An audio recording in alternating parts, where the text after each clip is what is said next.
1943 اس میں اسماعیل کالج بامبے کے اسٹوڈنٹس کو خطاب کرتے ہوئے قائد اعظم فرماتے ہیں کہ ہم اس بات کا عہد کرتے ہیں اور گارنٹی دیتے ہیں کہ ہم اقلیتوں کے ساتھ ایک انتہائی تہذیب یافتہ حکومت جیسا مناسب رویہ رکھیں گے، بلکہ اس سے بھی بہتر وہ رویہ رکھیں گے جو قرآن میں اقلیتوں کے بارے میں دیا گیا ہے. یعنی جو ماڈرن ورلڈ آج ہمیں ہیومن رائٹ سکھاتی ہے، ہم یہ گارنٹی دیتے ہیں کہ اس سے بہتر ہم ہیومن رائٹس دیں گے اقلیتوں کو، مائنورٹیز کو، کیونکہ ہم اپنی گائیڈنس قرآن سے لیں گے. یہ قائد اعظم فرما رہے ہیں 1943 میں. اگین کیا یہ سیکولر آدمی ایسی بات کرے گا؟ ایک اور موقع پہ قائد اعظم پاکستان کے بارے میں فرماتے ہیں کہ پاکستان ایک ابھرتی ہوئی طاقت اور دنیا میں 5ویں بڑی اسلامی طاقت ہے.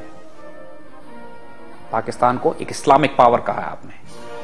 اور اسی طرح ڈان اخبار میں 1944 میں قائد اعظم کا ایک انٹرویو پبلش ہوا جس میں ایک امریکن کورسپونڈنٹ نے ان سے پوچھا کہ پاکستان کا نظریہ کس نے دیا ہے. قائد اعظم فرماتے ہیں جب سے پوچھا گیا کہ پاکستان کا نظریہ کس نے دیا ہے، قائد اعظم نے فرمایا ہر مسلمان نے. پھر قائد سے پوچھا گیا کہ اب سوال یہ ہے کہ پاکستان کو کس طرح حاصل کیا جائے، تو قائد اعظم نے بڑی کانفیڈنس سے فرمایا کہ ہم پاکستان کے لیے کوئی بھیک نہیں مانگ رہے اور صرف دعائیں نہیں کر رہے، بلکہ پاکستان کے حصول کے لیے اللہ پر کامل یقین کے ساتھ ہم کام کر رہے ہیں اور انشاءاللہ پاکستان ہمارے ہاتھوں میں، یعنی Pakistan is within our reach, we can grab it. الحمدللہ یہ بات 1944 میں آپ فرما رہے ہیں کہ ہر پاکستان کا کانسپٹ اور اس کا آئیڈیا ہر مسلمان نے دیا ہے مسلسل. اور یہ ہم نے صرف چند مثالیں آپ کو دی ہیں. اس طرح کی ہزاروں مثالیں موجود ہیں کہ جہاں قائد اعظم اور ان کے رفقا، ان کے ساتھی، ان کے کولیگز پاکستان بننے سے پہلے مسلسل دنیا کے آگے یہ پروجیکٹ کر رہے ہیں اور بتا رہے ہیں اور فرملی بلیو کر رہے ہیں. اور قائد اعظم سے یہ کہنا نعوذ باللہ کہ وہ صرف جھوٹ بولنے کے لیے، دھوکہ دینے کے لیے یہ ساری باتیں کر رہے ہوں گے تاکہ لوگوں کو ساتھ ملا لیا جائے، اور اصل مقصد ان کا کچھ اور تھا کہ پاکستان بنانے کے بعد اس کو سیکولر ریاست بنائیں گے. ایسی بات کرنے والے بدبخت ہیں، ایسی بات کرنے والے جو اپنے آپ کو آپ کے ماڈرن دانشور کہتے ہیں، وہ غدار ہیں ملک و ملت اور قوم کے. ان کے چہرے اور شکلیں پہچان لیجئے. اسی طرح ایک انٹرویو دیتے ہوئے قائد اعظم یہ فرماتے ہیں کہ میرا ایمان ہے کہ قرآن و سنت کے زندہ جاوید قانون پر مبنی ریاست پاکستان دنیا کی بہترین اور مثالی ریاست ہوگی. ان الفاظ کو یاد کی دیکھیے خواتین و حضرات، اتنے پاورفل، اتنے سٹننگ الفاظ ہیں یہ. میرا ایمان ہے کہ قرآن و سنت کے زندہ جاوید قانون پر مبنی ریاست پاکستان دنیا کی بہترین اور مثالی ریاست ہوگی. میں کسی ازم پر یقین نہیں رکھتا، میں اسلام کے کامل نظام زندگی پر ایمان رکھتا ہوں. مجھے اقبال سے پورا اتفاق ہے کہ دنیا کے تمام مسائل کا حل اسلام سے بہتر کہیں نہیں مل سکتا. مجھے اقبال سے پورا اتفاق ہے. انشاءاللہ پاکستان کے نظام حکومت کی بنیاد لا الہ الا اللہ پر ہے اور یہ ایک فلاحی مثالی ریاست ہوگی. پاکستان میں کمیونزم یا سرمایہ نظام یعنی کیپٹلزم کی کوئی جگہ نہیں ہے. لوگ کہتے ہیں کہ اگر پاکستان قائم ہو گیا تو چند دن بھی قائم نہیں رہ سکے گا، لیکن مجھے پختہ یقین ہے کہ خداوند کریم اسے ہمیشہ قائم و دائم رکھے گا. قائد اعظم کا یہ انٹرویو ڈاکٹر سید بدر الدین کے حوالے سے 1970 کے چٹان میں شائع ہوا ہے.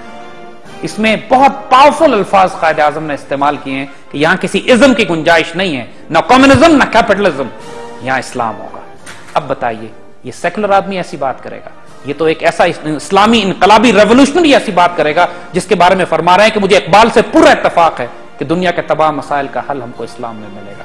دس is real Quaid Azam, pain Islamist, Islamic revolutionary, ایک انقلابی، ایک اللہ کے رسول صلی اللہ علیہ وسلم کے سپاہی اور مجاہد قائد اعظم. اب سوال کیا جاتا ہے کہ پاکستان کا کانسٹیٹیوشن کیا ہوگا، پاکستان کا آئین کیسے بنے گا.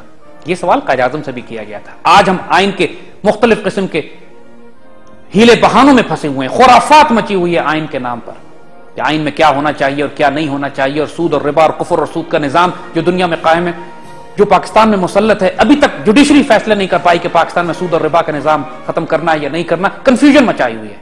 کیا قائد اعظم کو یہ کنفیوژن تھی؟ آئیے قائد اعظم سے پوچھتے ہیں. 1942 میں الہ آباد میں مسلم لیگ کے اجلاس میں نواب سر محمد یوسف کے ہاں قائد اعظم ٹھہرے ہوئے تھے. وکلا کا ایک وفد قائد اعظم سے ملنے کے لیے آیا، وکیلوں کا ڈیلیگیشن آیا، اور ظاہر ہے وکیل چونکہ فوراً قانونی پیچیدگیوں میں لگ جاتے ہیں. پہلا سوال ہی انہوں نے یہ کیا کہ پاکستان کا دستور کیا ہوگا، کانسٹیٹیوشن کیا ہوگا، پاکستان کا دستور کیا ہوگا، کیا آپ پاکستان کا دستور آپ بنائیں گے؟ قائد اعظم فرماتے ہیں کہ میں پاکستان کا دستور بنانے والا کون ہوتا ہوں؟ پاکستان کا دستور تو 1300 سال پہلے بن گیا تھا. یعنی قرآن کے حوالے سے بات کرتے ہیں کہ پاکستان کا کانسٹیٹیوشن، پاکستان کا آئین تو قرآن و سنت ہے جو 1300 سال پہلے ہمیں مل چکا ہے. میری کیا جرت کہ میں دستور بناؤں؟ اور وہ بات دیکھیے، اور یہ بات اس مکالمے کو قائد اعظم کے باڈی گارڈ خلیفہ امام الدین بقا نے آتش فشاں کے قائد